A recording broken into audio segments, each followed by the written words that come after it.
Right, hello and welcome to a new C# video. This one's going to be based around two topics. It's going to be about the for iteration statement and the if decision statement. So starting with the for loop, you can see here I've already written out the code and I'm going to explain now what all this means. So there are three main parts to the for loop. The first being the declaration of this I variable here. That basically acts as a counter to determine how many times that the indented code is going to be run. The second part of the statement pretty much says that as long as I is less than 10, keep running the code below. And then the third part of the code increments I after every iteration, so basically it adds 1 each time the code is run. So in this example, I would start at 0, end at 9, so the code would run 10 times.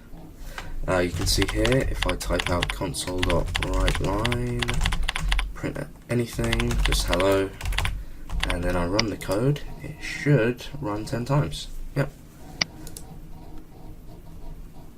That's about all there is to the for loop. It's fairly simple.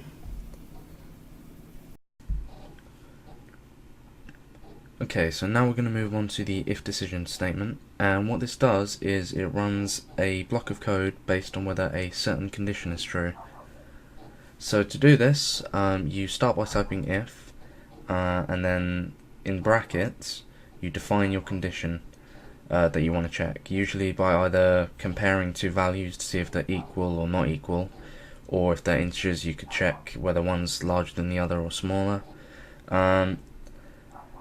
And to compare two values, you separate them by what's known as a conditional operator here. You can see down here I've made a list of the basic ones that you should probably know. So in this example I've checked whether 7 is less than 8. Obviously it is, so when I try to run the code,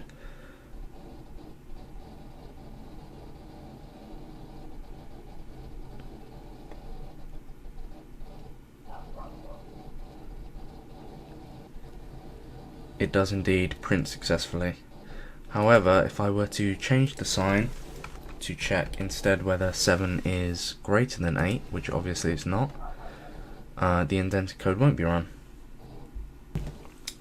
Now in an if statement you can check multiple conditions and run code based on these, meaning you don't have to have just this one option up here. And to do this you type an else if after your original if, followed by another condition that you can define yourself. And how this will work is it will first check whether the first condition is true, and if it is, it will just run that code. It won't run the second piece of code.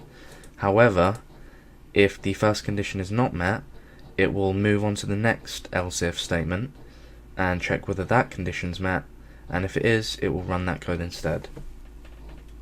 So you can see here, obviously my number that I've defined is 5, which isn't greater than 8, but it is less than 10, so it will print that the second condition is true.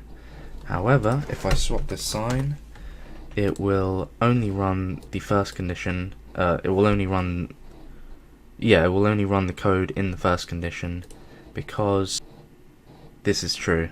So even though this is also true, it's an else if, meaning it won't also run that piece of code if the first condition is met. Now you can check as many conditions as you want with the else if statement, so you can have 10 else ifs or pretty much however many you want. But if you want to check for all other values, so if none of the else if conditions are met, you can use what's known as an else statement to pretty much catch every other scenario and run this indented code in that instance. So in this program, the if statement will check if numbers equal to 6, and then if this condition is not met, it will check if numbers greater than 10, and then if this condition is not met, it will move on to the else statement and print this block of code, as you can see here.